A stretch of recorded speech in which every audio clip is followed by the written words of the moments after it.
Hello, my dear ones, how are you? I hope you're well. First of all, I want to apologize for the delay. I wanted to come here earlier to tell you how my life has been, but so many things happened that I simply couldn't find the time. Before I begin, I want to sincerely thank everyone who has been with me until now. Knowing that you were with me on this journey made all the difference. And just a heads up, this is the final chapter of my story. If you enjoyed everything so far, don't forget to leave a heart in the comments. I'll be really happy to know that you were with me until the end. But let's get to the point. As most of you already know, my name is Anthony. It all started on a vacation trip with my wife, an attempt to rekindle something that, deep down, I already knew was fading. It was on this trip that I met Oliver and he turned my life upside down. He made me rethink everything. He made me live again. He showed me a side of life I had never dared to explore. And now it's time to tell you how this story ends. After that barbecue at my house, my feelings for Oliver grew even stronger. I couldn't get him out of my head. Every touch, every exchanged glance, every moment we spent together seemed to replay endlessly in my mind.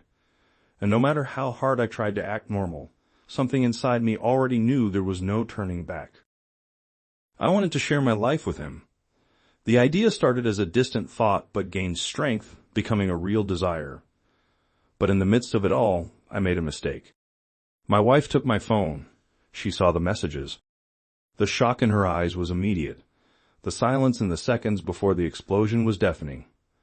Within minutes, the entire house was filled with screams, accusations, and tears. She wanted answers, wanted to understand what was happening, but the truth was, I didn't even know how to explain it myself. The argument was long, painful, full of words that couldn't be taken back once spoken. In the end, she made the decision I never had the courage to make.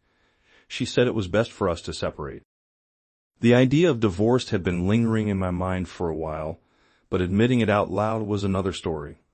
I didn't know how to ask for it, how to face such a change, but now there was no choice. My wife was also furious at Oliver. To her, he wasn't just a lover, but someone who had helped destroy what was left of our marriage. However, even though she was hurt, she told me something that caught me by surprise. She wouldn't ruin her friend's life the way I had ruined hers. She preferred to walk away. She said it was best to move forward without looking back, and so she did. We sat down to settle everything. We divided our assets without major fights. Deep down, I think we both knew this needed to happen. I left the house to her, the place where we had built years of life together. It no longer made sense for me to stay there. Then, I did something I never thought I'd have the courage to do. I left. I bought a small farm, far from everything, far from the city, far from the past. I needed silence, distance, a fresh start. But Oliver, he didn't give up on me. At first, he visited whenever he could. Each meeting was intense, as if the time apart only made our desire grow. But as months passed, it started to get complicated for him too. The lies, the excuses, the feeling of leading a double life weighed on him more and more. Until one day, he had the courage I never had. Oliver asked for a divorce. A few days later, Oliver did what seemed inevitable. He moved to the farm. His arrival changed everything. The silence of the countryside, which once felt so necessary to process everything that had happened, now took on a new meaning. It was no longer loneliness. It was a new beginning. We started working from home, adapting our routines to our new life. The pace was different, calmer, more ours. No need to hide anything, no fear of being discovered. For the first time, I was truly living. And every day by his side, I was certain I had made the best choice of my life. Time with Oliver only made me fall even more in love. From the simple moments like drinking coffee on the porch while watching the sunrise, to the passionate nights when he pulled me closer, reminding me how much our desire was still alive. I looked at him and knew everything had been worth it. That day, Oliver went to town to take care of some things. The afternoon sun bathed the farm in golden light, and I stayed home, waiting for the guy who was coming to fix the pool. It was a regular, peaceful day, one of those that seemed to follow a slower rhythm, but I had no idea it would become one of the most memorable days of my life. He had left right after lunch, and as the sun began to set on the horizon, I saw the pickup truck pull into the driveway. My heart raced for no apparent reason, or maybe because, even after all this time, Oliver's mere presence still had that effect on me. He got out of the car with that irresistible smile, the same smile that always melted me. But there was something different at that moment. His hands were behind his back as if he were hiding something. My curiosity was immediate. "What are you up to?" I asked, laughing, trying to guess. Oliver didn't answer right away. He simply knelt before me, and for a moment, the world seemed to stop. My chest filled with an inexplicable emotion, as if my heart already knew what was about to happen before my mind could process it. Then, he extended his hand and revealed a huge bouquet of red roses. "Antony, my love," his voice was firm but carried a sweetness that sent shivers down my spine. "Will you marry me?" The shock was immediate. My eyes filled with tears. I was speechless. It was as if time had stopped there, just the two of us in that moment, surrounded by the gentle evening breeze and the love that had brought us to this point. My heart overflowed with happiness. All of our journey, all the struggles, everything had led us to this exact moment. Unable to hold back my emotions, I let the tears fall, and with a trembling voice, I answered, "Yes, love, I will marry you." I took the bouquet in my hands, feeling the delicate texture of the petals. Then Oliver smiled even more and said, "Look inside the flowers."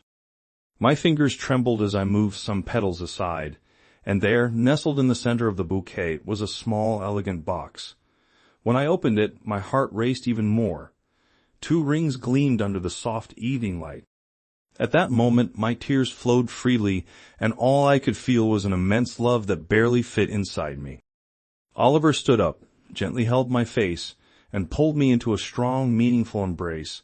He held me tightly, as if wanting to seal that moment forever.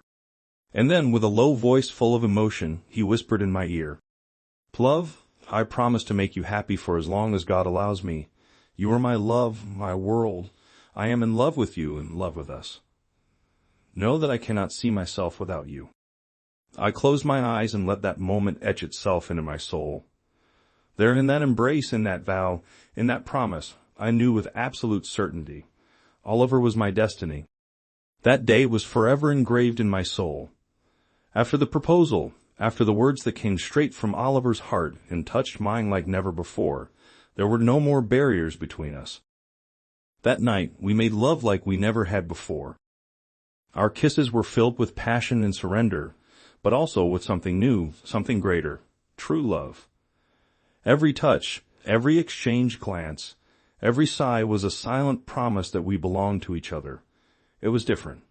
This time there was no fear, no guilt, only desire and certainty. Our bodies trembled under the energy that surrounded us, as if this was our first time for real, as if everything before had only been a rehearsal for that moment. I felt every shiver of his, every subtle movement, and I knew he felt the same in me. And then that night, I gave myself to him for the second time, but this time without hesitation, without fears. It was the best night of my life. The way he held me, the way his lips traced my skin, the way his body fit perfectly against mine. It was as if we were made for each other. Every moment felt eternal. Every touch carried something that words could never describe. And when we finally reached the peak together, I felt that there was no longer any emptiness inside me. Oliver had filled everything. He was my home. Afterward, we lay there, embraced, breathless, still absorbing everything we had just lived. He ran his fingers over my face, smiled softly, and before closing his eyes he whispered, "I love you, Antony." I smiled, feeling my heart warm even more. "I love you too, my love." That night, we fell asleep entwined, as if nothing else in the world existed beyond us. Our days were full of passion, surprises, and simple moments that became unforgettable. We enjoyed every second together, with no rush, no fear, just living the love we had fought so hard to have. Our little farm was a true refuge, and right in front of it was a huge lake of indescribable beauty. The water reflected the sky like a mirror, changing color as the day progressed. In the morning, it was crystal clear blue and calm. By sunset, The sun gilded the surface, creating a spectacle of light and shadows that left us breathless. Sometimes, without planning, we would go there just to admire the view. We would bring a blanket, some fruit, a bottle of wine, and have a picnic by the lake, feeling the gentle breeze on our faces as the sunset painted the sky in shades of orange, pink, and purple. Oliver always found a way to make every moment special. He would hug me from behind, rest his chin on my shoulder, and we would stay there in silence, just feeling each other's presence. Other times, he would steal a kiss, smiling mischievously, as if the love we felt was so immense he couldn't contain it. It was there by that lake that I was certain we had made the right choice. There, looking at Oliver under the golden light of the sunset, I knew that happiness wasn't a distant dream. It was real, and it was right there by my side. We were planning to make our union official, something that once seemed like a distant dream but was now about to become reality. We didn't need anything grand. We just wanted that moment to be true, to be ours. We decided on something intimate, only with our closest friends and a few family members. Unfortunately, as we had expected, not everyone accepted our relationship. Some relatives distanced themselves, cut off contact, looked at us with judgment, as if our love was something wrong. But that didn't shake us. What mattered were those who stayed, those who supported us, who saw our happiness and wanted to be a part of it. It was for them, and for us, that we were going to celebrate.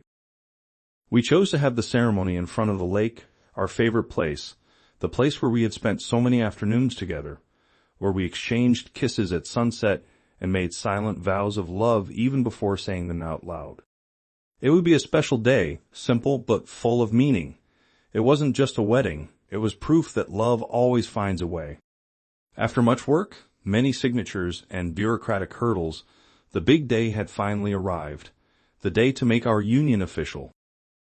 The sun shone in the sky, gently reflecting on the lake, and the light afternoon breeze made everything even more special. The organizing team had transformed the lakeside into a dreamlike setting.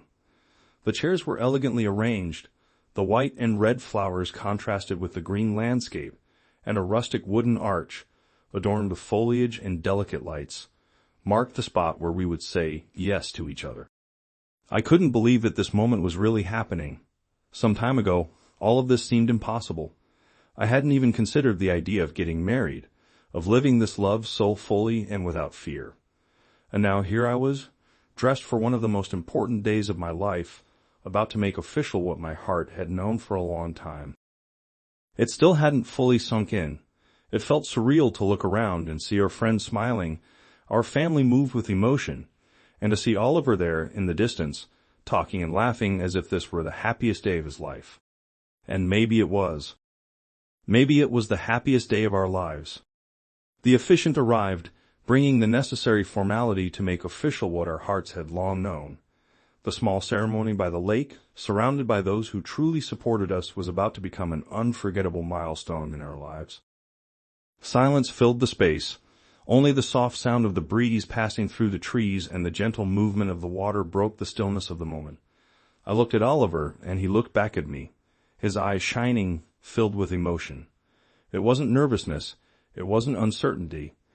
It was pure happiness.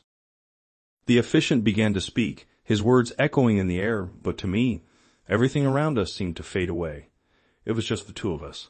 Every moment we have lived up to that point, every doubt, every fear, every difficult choice have led us exactly to this moment. Then it was time to say yes. When the officiant asked if I accepted Oliver as my husband, my voice came out strong, filled with conviction, love, and absolute certainty. Yes. Oliver smiled, his eyes brimming with tears but overflowing with happiness, and when his turn came, his answer was firm, without hesitation, without fear. Yes. It was the truest yes we had ever spoken in our entire lives. The applause of our friends and family filled the space, mingling with our smiles and the sunlight that seemed to witness our happiness. In that moment, I knew we had won. After the ceremony, we began to toast with our friends and family, celebrating a moment that felt like a dream.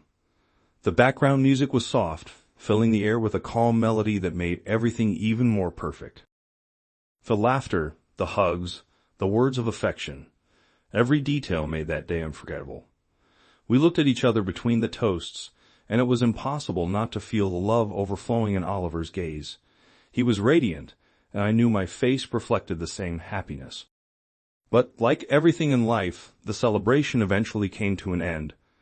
One by one, the guests left, leaving behind a trail of joy and incredible memories from that special day. And then, finally, it was just the two of us. The silence of the countryside seemed to envelop us, bringing a new intensity to the moment. I knew what was coming next. Oliver knew too. He approached slowly, holding my waist and resting his forehead against mine, closing his eyes for a moment as if he wanted to feel everything even more deeply. "Now you're mine, forever," he whispered, his voice low and full of emotion. And I just smiled, because there had never been any doubt that I had always been his. Our first kiss as husband and husband was intense, unlike any other. It was desire, it was love, it was fulfillment. That night, we were no longer two, we were one. We surrendered to each other slowly, with care, with passion, as if every touch was a silent vow of eternal love. The warmth of our bodies blended with the coolness of the night, and everything around us disappeared, leaving only us connected in body and soul. It was more than just making love. It was sealing our union in the most intense and true way possible. The following days were just as they had always been, full of love, passion, understanding, and friendship. The kind of connection that only grows with time, that strengthens with each challenge overcome, each morning waking up beside each other, each stolen kiss in the middle of the day. Time passed, and today marks 3 years since that yes by the lake. Like in any marriage, we had our ups and downs. We weren't a perfect couple all the time, because no one is. We had days of smiles and days of silence, days of pure companionship, and days of silly little arguments. But in the end, we always returned to what truly mattered, the love that brought us together. Over time, we learned that marriage isn't about being perfect. It's about being real. They always say that in a marriage, each person should give 50% for the relationship to work. But we learned that this isn't always possible. There are days when one of us can only give 40%, so the other gives 60%. And that's okay. Because marriage isn't about demanding perfection. It's a commitment to being present, to holding the other's hand even when things aren't easy, to remembering that, no matter what, we are in this together. And so we continue happy, knowing that no matter what happens, we will always have each other to look into our eyes and say, "It's going to be okay."